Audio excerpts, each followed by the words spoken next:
ساری اچھائیاں آ جائیں، یہ آخرت کا شوق ہے۔ اگر کسی شخص کو یہ پتہ چل جائے کہ یہ میری زندگی راہ سفر ہے، اور آپ بھی کیا کرتے ہیں جب جہاز میں جاتے ہیں تو آپ کو چاہت کے مطابق پانی بھی نہیں ملتا، رہائش بھی سونا بھی طبیعت کے مطابق نہیں ملتا، کھانا بھی طبیعت کے مطابق نہیں ملتا، لیکن آپ کیا کہتے ہیں؟ کہتے ہیں میاں جتنا مل گیا یہ بھی ٹھیک ہے، راستہ ہی تو ہے۔ تو قناعت آ گئی نہیں آ گئی؟ اگر کوئی مسلمان اس زندگی کو راہ سفر بن لے تو اسے یوں ہی قناعت نصیب ہو جائے گی۔ ارے راستے میں کسی سے کیا الجھنا یار، سفر ایک گزر جائے گا، اس نے کچھ ٹھوکر مار دی کوئی بات نہیں یار، یوں ہو گیا کوئی بات نہیں یار، سفر ہے نا میاں، سفر میں تو ہوتا ہی ہے۔ تو میرے عزیزو، اگر اسے راہ سفر بنا لیا جائے، یقین جانے قناعت بھی آ جائے گی، قناعت بھی آ جائے گی، صبر بھی آ جائے گا، تحمل بھی آ جائے گا، حلم بھی آ جائے گا، شکر بھی آ جائے گا۔ ارے یار سفر میں جتنا مل جائے اللہ کا بڑا شکر ہے، یہ ہوتا ہے۔ تو اگر دنیا کی محبت نکل جائے، ہے بڑی مشکل، نمازی ہے، حاجی ہے، لیکن یہاں ایسی دنیا بیٹھی ہے، اللہ اکبر۔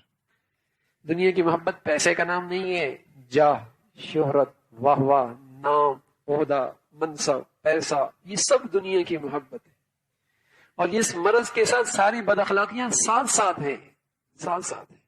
نمازی ہوگا تبھی تو با اخلاق نہیں ہے، حاجی ہے تبھی تو با اخلاق نہیں ہے، عمرے کر رہا ہے تبھی تو با اخلاق نہیں ہے، اس لیے کہ بنیادی مرض موجود ہے۔ جب معدہ خراب ہو، دو خرابیاں ہوتی ہیں۔ ایک خرابی تو یہ ہوتی ہے کہ معدے کے خراب ہونے سے اور بہت ساری بیماریاں جنم لیتی ہیں، اور دوسرا نقصان یہ ہوتا ہے کہ کتنی بھی اچھی غذا کھا لے وہ اس کے جسم کو لگتی کوئی نہیں، کتنی بھی بڑھیا غذا کھا لے اس کو جسم کو لگتی کوئی نہیں۔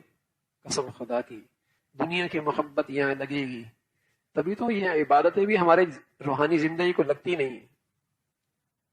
یہ ایک ایک رکعت میں ایک جسے کہیں کہ محفل کے اندر 40 سجدے تراویحوں کے، اور تلاوت بھی، اور روزے بھی، اور اتنی ڈھیر ساری عبادتیں، کیا وجہ ہے یہ میری روحانی زندگی کو نہیں لگتی؟ جو رمضان سے پہلے میں تھا، رمضان کے بعد پھر وہی آتا ہوں، معدہ خراب ہو، اچھی غذا نہیں لگتی۔ دنیا کی محبت یہاں پر ہو تو بڑی بڑی عبادتیں بھی روحانی زندگی کو نہیں لگتی، بڑی بڑی عبادتیں۔ حج کر کے آیا کوئی فرق نہیں ہے، بلکہ اب لوگوں نے مذاق بنا، حج کر کے آیا نا بھائی، جھوٹ تو بولے گا یہ، عجیب، یعنی جھوٹا کون؟ حج کر کے آیا اس لیے۔ ارے حج کر کے آیا اور پھر جھوٹ کیوں نہیں لگا؟ اس کی روحانی زندگی کو اتنی بڑی عبادت، زکات دی، حج کیا، نمازیں پڑھی، صدقہ دیا، اور اتنے بڑے رفائی کام کیے، اس کے اخلاق کیوں نہیں ٹھیک ہوئے؟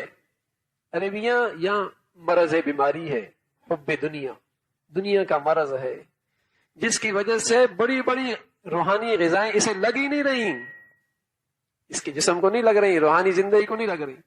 یہ جہاں رمضان سے پہلے کھڑا تھا، رمضان کے بعد وہیں کھڑا ہوتا ہے، کوئی اخلاق زندہ نہیں ہوئی۔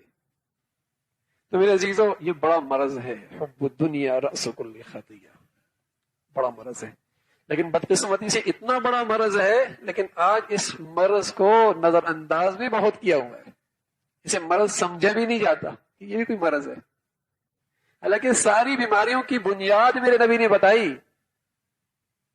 کہ اس کو راہ سفر سمجھو، صبر آ جائے گا، تحمل آ جائے گا، قناعت آ جائے گی، اخوت پیدا ہو جائے گی، بھائیوں کے رشتے جڑ جائیں گے، کوئی بات نہیں، ایثار کر دیا ہے، کون سا سفر ہی تو ہے، سفر تو گزر ہی جائے گا، تنگی کے ساتھ بھی گزر جائے گا، میاں تم یہاں بیٹھ جاؤ یار، قریب آ جاؤ، سفر ہے، ایثار بھی ہوگا، سب چیزیں پیدا ہو جائیں گی۔ لیکن جہاں دنیا میں رہنے کی شوق، دنیا کے اندر واہ واہ کا جذبہ، تو بھائیوں کی وراثت بھی لے لیں گے، بہنوں کی وراثت بھی لے لیں گے، دوسروں کا حق بھی مار لیں گے، اس لیے کہ لگتا ہے بہت رہنا یہاں اس میں، یہ ساری بیماریاں آئیں گی۔ اس لیے نبی علیہ الصلوۃ والسلام نے جس چیز کی سب سے زیادہ ترغیب دی ہے وہ فرمایا اکثروا ذکر حازم اللذات، لذتوں کو چھڑا دینے والی چیز کا ذکر خوب کیا کرو، اس سے ساری خیریں وجود میں آتی ہیں۔ وہ موت ہے، موت وہ وطن ہے جہاں جانا ہے۔